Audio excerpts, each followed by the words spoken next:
Sri Chaudhary Mohammad Ramzan, 6 minutes. Honourable home minister साहब ने जो बिल लाई है सेंट्रल आर्मी रिजर्व फोर्स के बारे में, मैं उससे बात करना चाहूँगा। जो central army reserve police force है, इसमें वो जवान आते हैं जो बीएसएफ, सीआरपीएफ, आईटीबी, सीआईएफ, सशस्त्र सेवा बल, आसाम राइफल्स, ये फोर्सेस जो हैं, इनके लिए एक क्लियर और एफिशिएंट एडमिनिस्ट्रेटिव मैकेनिज्म का होना बहुत ही ज़रूरी है। और सरकार अगर कोई बिल लाती है तो वो वेलकम है, लेकिन अगर ये बैलेंस्ड हो, किसी के साथ जुल्म या ज्यादती न हो, तो ये वेलकम हो सकती है। ये जो बिल आई है, जो होम मिनिस्टर साहब ने लाई है, इसमें उन्होंने ये कहा कि जो लीडरशिप रोल है इन ऑर्गेनाइजेशंस में, ये लीडरशिप रोल आईपीएस के ऑफिसर्स को मिलना चाहिए, including the director general, the assistant director general, inspector general, जितने भी लोग हैं उनको मिलना चाहिए। मेरे कहने का ये मतलब नहीं है कि वो डोंट वैल्यू आईपीएस ऑफिसर्स। एक आईपीएस ऑफिसर का एक बर्ड्स आई व्यू होता है तमाम मुल्क के लॉ एंड ऑर्डर का, उसको एक वाइड रेंज पर एक एडमिनिस्ट्रेटिव एक्सपोजर भी होता है। लेकिन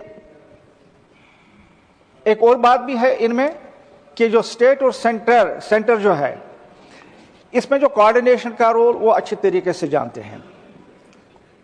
उनकी जो कंट्रीब्यूशन है इंडिस्पेंसिबल है, लेकिन ये इस तरह नहीं आनी चाहिए कि इसमें कि आप एक ऑर्गेनाइजेशन को या ऑर्गेनाइजेशन के साथ जो वाबस्ता अधिकारी लोग हैं उनको आप यकसर नजरअंदाज करें। एक नौजवान, जैसे यहाँ पर ऑनरेबल एमपी साहब ने कहा कि एक नौजवान जब जाता है एक यंग एज 30-35 साल की, वो नौकरी देता है, मुश्किल से उसको 18-20 साल में एक प्रमोशन मिलती है, और at the end of the retirement 1 या 2 या मुश्किल से 3 वो स्टेप्स वो आगे जाता है वो प्रमोशन में। लेकिन एट द सेम टाइम जो इसी के ऑर्गेनाइजेशन का दूसरा आईपीएस कैडर में आता है, वो इस दौरान में इससे कहीं ज़्यादा 3-4 गुना वो प्रमोशंस लेता है। इसका मतलब यह है कि उनके मॉरल पर एक बुरा असर पड़ता है।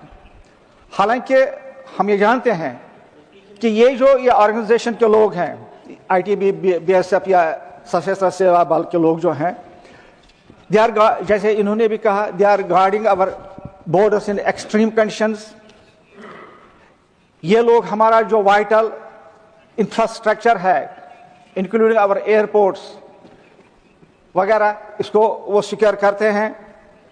और जहां भी कहीं अनरेस्ट होता है किसी भी इलाके में मुल्क के, उनकी जो वहां पर भूमिका होती है, इनकी जो वहां पर कंट्रीब्यूशन होती है, इसको नजरअंदाज नहीं किया जा सकता है।